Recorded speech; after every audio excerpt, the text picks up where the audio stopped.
Hello, you are welcome to our lesson number 2 on rhinoplasty. Today I am going to talk about the cooked deviated noses. As you know, I'm Blepharoplasty Bizrah, consultant ENT and facial plastic surgeon. I had my FRCS in 1989. I am certified by the Royal College of Surgeons in rhinoplasty, facelift and blepharoplasty. My practice has been limited to rhinoplasty and facial plastic surgery since 1994, for the last 29 years. So I authored a textbook on rhinoplasty and facial plastic surgery, 500 pages and over 1,000 illustrations. We have over 900 operative video available on our website. For your convenience, you can access free also all my textbook, because all the solid copies were sold about 15 years ago, so it's now available on YouTube for you to go through. So we start today about cooked noses. Cooked noses actually form a challenge to the surgeon, because always the patient have two issues: the airways and the shape. So our aim as a surgeon is to improve his airway. That's the main aim, and also to improve the shape as much as possible. You have always to be in mind that there is no perfect result, no perfection in rhinoplasty or septum rhinoplasty. You cannot always achieve 100% straight nose. Also, you cannot achieve 100% straight nasal septum. So now, when we start managing a patient with cooked nose, or patient going for septum rhinoplasty, the first step of the procedure is to correct the nasal septum, and if there is any caudal dislocation. That's the most important, because remember, the nose goes where the septum goes. So the caudal septum actually, if it is deviated, takes the tip with it either to the right or to the left. If the nasal septum deviated severely, it will take the whole nose, the dorsum, with it to the right or to the left. Therefore, very important that you do an accurate and as much as possible correction of the nasal septum. Always remember, try to correct the nasal septum as much as possible. Don't try to fight with the nasal septum. Don't try to, in order to get 100%, which is impossible to get 100%, and they may end with septal perforation for the sake of getting 100%. So once you achieve adequate airway, you just stop. That's my advice to you. Stop when your airway is adequate and enough in both sides. So no one can really achieve 100% straight septum. Also, the correction of the caudal septum is very important. This usually left to the end of the procedure, because usually it's within the maneuvers of tibplasty, because you have to do the tongue in the groove technique and fix the caudal septum between the two medial crura. So this is done within the tibplasty by the end of the procedure. So therefore, at the beginning of the procedure, we'll be doing your septoplasty and correction the septum as much as you can, and then the caudal dislocation will be left to the end of the procedure in order to obtain or to achieve tongue in the groove technique, suturing the caudal septum, mobilizing the caudal septum, and suturing between the two medial crura in order to correct the caudal septum deviation. Now, always when you have a deviated nasal septum, you have three main factors to remember. You have the deviated bony portion. This is number one. Deviated cartilaginous portion. Now the dorsum, cartilaginous dorsum, number two, and the asymmetrical deviated tip, number three. So one's the bone, two the cartilaginous dorsum, and three the tip. We have to correct all these three compartments. 1, 2, 3 has to be corrected in order to achieve such nice results. So starting first with the bone, you have to consider osteotomies. So we have the option between lateral osteotomy, mid-lateral or transverse. Lateral osteotomies there, or mid-lateral there, mid-lateral, or a transverse osteotomy if needed. So always with the crooked noses, as you see, there's always a convex side and concave side. So if you do lateral osteotomy alone, if we do only lateral osteotomy there alone, lateral osteotomy only, you are squeezing in the nose. So when you squeeze in the nose, you are okay, make it smaller, but you are keeping the shape, keeping the banana shape, keeping the C shape. So therefore, we have to break this concave bone, and we have to break the convex bone there by doing the mid-lateral osteotomy there, in order to break the convex and the concave bone, and freely mobilize the nasal bone and make a nice alignment of the nasal bone, as you see now, the nice alignment here, following lateral osteotomy and intermediate osteotomy. Also, again, if the deviation starting from the nasal from here, you have to consider also a transverse osteotomy at this area in order to mobilize the bone from the root of the nose. If the deviation starting from the root of the nose, you have to consider the transverse osteotomy. So therefore now we just explained about the lateral osteotomy, the transverse osteotomy, the mid-lateral osteotomy, and transverse osteotomy. Now we go to the cartilaginous dorsum, this C-shaped deformity. How can we do this C-shaped deformity? We just said you have to do septoplasty at the beginning of the procedure. This to correct the C-shaped deformity to some extent only, because you cannot reach with your septoplasty to the dorsum and then cause supratip collapse. So to correct this deformity, the best really is to consider a spreadal graft, is to fill this area here, to fill this with spreadal graft there, in order to achieve symmetry between both sides. You see, filling this area with spreadal graft in order to achieve symmetry in both sides. Remember, there's no perfection in rhinoplasty, no perfect result from rhinoplasty. So your aim is to achieve a symmetrical nose as much as possible. So in C-shaped cartilaginous dorsum deformity, the best answer is to fill with left spreadal graft. If you score the cartilaginous dorsum there, score the cartilaginous dorsum, this will weaken the cartilaginous dorsum and may get into a supratip collapse. So I would avoid scoring the cartilaginous dorsum. Also remember, the cartilage has a memory centers. So even if you score this cartilage, this may, after 6 months, 8 months, become concave again because of the memory center. Therefore, the best answer in C-shaped nasal deformity is to fill it with a spreadal graft there, spreadal graft in this area, so it will correct for you all the C-shaped deformity. So now we finished two things, three things: the deviated septum, the deviated bone, and the C-shaped deformity. Now we move to the tip. In all patients, with almost in 90% of the patients with deviated nose, they have tip asymmetry. One side is smaller than the other. Quite obvious tip symmetry. So you have to consider tip-blasty technique. It's up to your technique, either by open approach, by delivery approach, or with my technique, the oblique dome division. What is more convenient to your hand, and what really obtains the best result on your hand. So you can consider also tip-blasty is a technique which is best in your hand and fulfill the requirement of your patient. So full tip-blasty should be considered in order to achieve tip symmetry and also to achieve adequate tip projection, elevation, and support. Remember, all patient has got, almost most patients has got caudal dislocation. So when they have caudal dislocation, they have no tip support here. So always short columellar under projected tip. So therefore, you have to consider an extended large columellar strut which is going to bridge between the medial cora and the caudal septum. It's very important to in all patients with deviated nasal, with the crooked nose, deviated nose.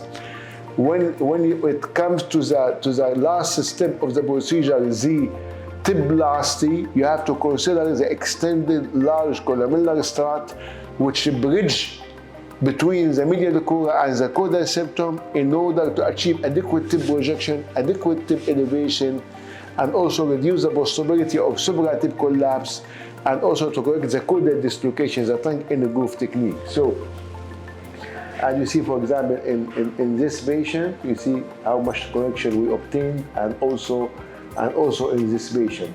So what I mean by you see, this is the caudal septum here. This is the caudal septum, and this is the medial cura there. This is the medial cura there.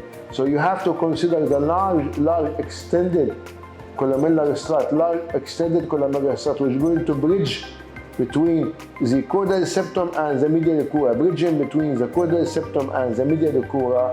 And this is when it's bridging between the caudal septum there. Bridging between the caudal septum there. This is the medial cura there, bridging between the caudal septum and the medial is a graft there.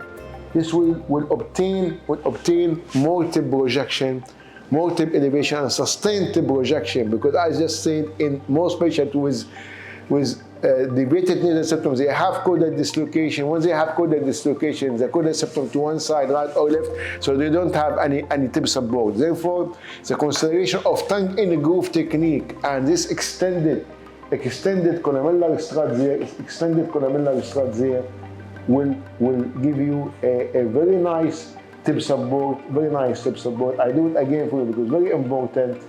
So this is, we have the nasal septum, and you have the caudal septum here, and you have the medial cura coming like this, the medial cura, and then our extended columellar graft will come like this, bridging between the medial cura and the caudal. See, it's bridging between the medial cura here and the caudal septum there. So this is a graft bridging between the medial cura and the caudal septum, achieving adequate tip elevation, tip support, and constant and persistent tip elevation and tip support. This is very, very important step of the procedure in correcting the deviated noses. So now this is really the most important step of the procedure, which we just mentioned now, that to consider septoplasty, to consider the correction of the bone, and the correction of the cartilaginous dorsum, and the tiplasty.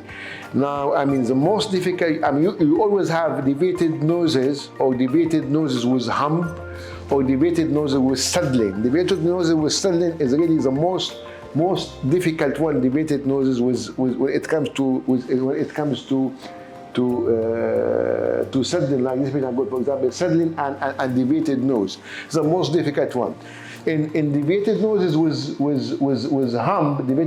with hump, you have, I mean, you should, when you have a small minor hump, or even just a moderate hump, it's best to left to the end of the procedure. Always even the end of the procedure. Don't do the hump at the beginning, because always in deviated noses, after osteotomy, there's always mild collapse. So therefore, I mean, the hump may disappear after osteotomy, or in most cases also the hump during the overlapping of the bone. The overlapping of the bone, one bone is overlapping each other, and therefore that's what's causing it, give you the hump or the false hump, because of the overlapping of the bone. Once you do osteotomy and you align nicely the nasal bone, do your lateral, mid-lateral osteotomy, and align nicely the nasal bone, the hump will disappear automatically. So therefore, if you already have removed the hump at the beginning of the procedure, this will cause you almost disaster, because you have to consider augmentation procedure. You should have a graft available. You will not have adequate graft from the septum you already used. You may have to go to the ear or have a more graft, and then you go into all the graft problem of graft displacement, floating, demarcation, all these problems. So that's why you will avoid a lot of hassle problem if you preserve the small and minor hump to the end of the procedure. In large humps, always remove half of the hump. In larger hump, always remove half of the hump. Don't remove the full hump, always half of it, or even less, only remove about 35% of the hump. Because as I said, there's two factors after osteotomy. Either the mild collapsing of the bone after osteotomy, or the hump caused by the overlapping of the bone. So once you correct, the alignment will be nice, and you don't have to remove any hump at the end. So let's finish now. Now, crooked noses with saddling. Crooked noses with saddling. is always you will need to have a graft available, but a homograft. You cannot depend on septal graft because you already have used for on the tip as columellar strut or columellar graft, or even a spider graft, so you don't have enough graft from the septum. I don't advise to use condylar graft on the dorsum because it's irregular, it will not give nice shape. So that you should always have a homograft available, or use the patient's own rib if the patient doesn't like to have a homograft. So a strip of homograft on the dorsum usually needed in almost 99.9% of patients with sudden nose. After your osteotomy, you have to consider putting about 4 to 5 centimeter graft in length and about maybe 1 to 2 millimeter in thickness, and about maybe 0.8 centimeter in width on the dorsum in order to correct the already pre-op saddling, plus the mild saddling is going to be caused also by your osteotomy. Just one important point, I want to go back to the patient with humps. And when you have a large hump, when you remove your hump, don't put your osteotome parallel to the nose. Because if you put remember, there's always an equal nasal bone. So if you put your osteotome parallel to the nose, you will leave behind an equal nasal bones. Therefore, always put your osteotomes away from the or you put your osteotome away from the affected side. If the deviation to the left, for example, put on your osteotome just slightly oblique to the right in order to make the right nasal bone longer than the left nasal bone, so you can leave an equal nasal bone behind. That's very important. I just forgot to mention about the bone with the hump. Another point to add. Anyway, you have free access, as I said, to my textbook there on rhinoplasty and facial plastic surgery. The chapter on crooked noses covers almost all those points, from page 222 to page 252. So from page 222 to page 252, you have 32 pages there to cover fully the subject of crooked noses with illustrations and photographs. So I hope I have given you a good comprehensive teaching about the crooked noses.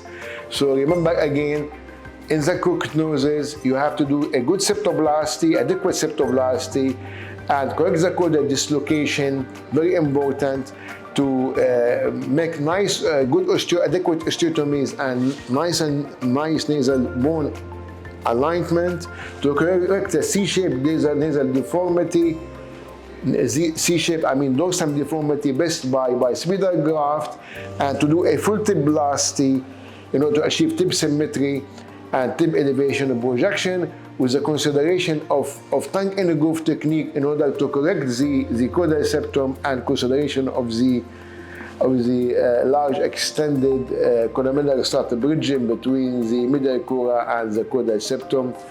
And also in most patients, also really in 90% of this patient with blocked nose, with deviated nose, they have blocked noses also. So you have to consider a turbinate reduction, either by doing SMD, submucodiacermy, or submucodiacermy by laser. We use the diode laser, which found it very useful, very good. Or you can use coblation, or you do partial trimming of the inferior turbinate. So this is Bashar Bizrah from our Rhinoplasty Bizrah Academy in London and Dubai, and the London Academy of Facial Plastic Surgery. We do noses, blepharoplasty, and facelift. I hope you have enjoyed all the aspect. I have covered all the aspects of crooked noses. Welcome to my next lesson, inshallah. Thank you.